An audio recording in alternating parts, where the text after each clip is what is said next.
Russia's Supreme Court has rejected attempts by the opposition anti-war Yabloko party to revoke a ban that effectively barred their candidates from standing for election. The Supreme Court issued the ban after a pro-Kremlin nationalist party accused Yabloko of being a Western-backed group seeking to undermine the Russian government. Yabloko is the only official opposition party to oppose Russia's invasion of Ukraine. The verdict comes as a separate case saw one of their representatives, Lev Shlosberg, sentenced to 11 years in a penal colony for discrediting the Russian army. Let's get more on those two cases from our Russia analyst, Konstantin Eggert. Welcome, Konstantin. Was there any real chance of Yabloko's appeal succeeding? None at all, Phil, for Yabloko to succeed. And let's be very clear. It's not the Supreme Court that banned the party, which is, by the way, very modest and is not opposing the war against Ukraine, the invasion. It says we need peace, which is much less clear, much less specific. But no, it's not the court. It is the Kremlin administration. There are no courts, parties, for that matter, parliament in Russia. Everything is decided by the Kremlin, and everyone in this show is just an actor. It's a big theater play, which was designed to basically tell the nation there is only one point of view, and from now on, even the imitative democracy that was maintained in the last, may say, 10 years by Putin is now dead. So, in these forthcoming parliamentary elections, then, if you oppose the war, is there an option for you to vote for, or do you just stay at home? What do anti-Kremlin voters do?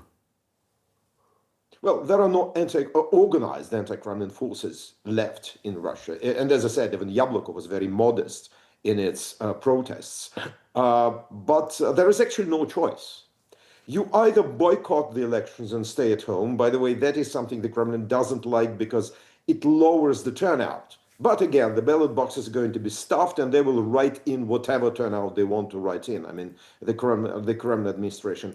Another option, well, to put it in a slightly oblique way, is direct action. But not everyone is ready for that. It's always a minority. A third option is to attempt to emigrate, which becomes increasingly more and more difficult in modern-day Russia. OK. Well, separately, one of Yabloko's deputy chairman was sentenced to 11 years in a penal colony today.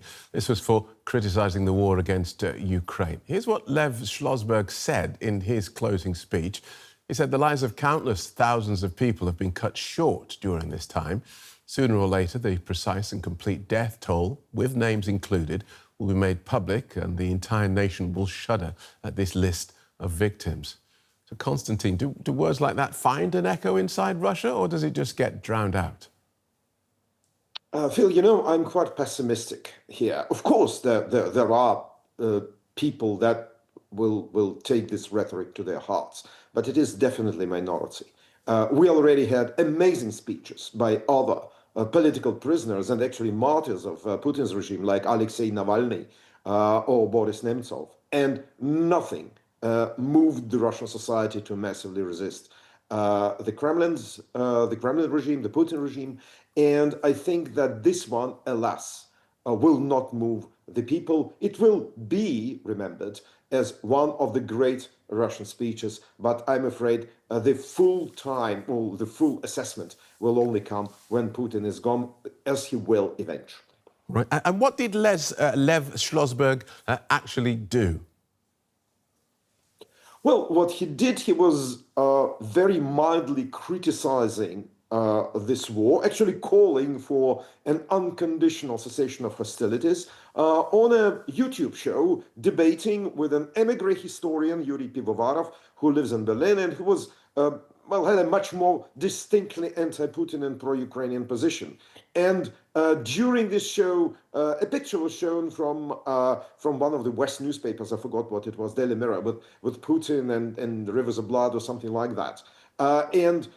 Because of the participation in this YouTube stream, and because this picture was shown, he was brought before court. But believe me, Phil, If they wanted to, they would have brought him to the court anyway for any kind of invented reason.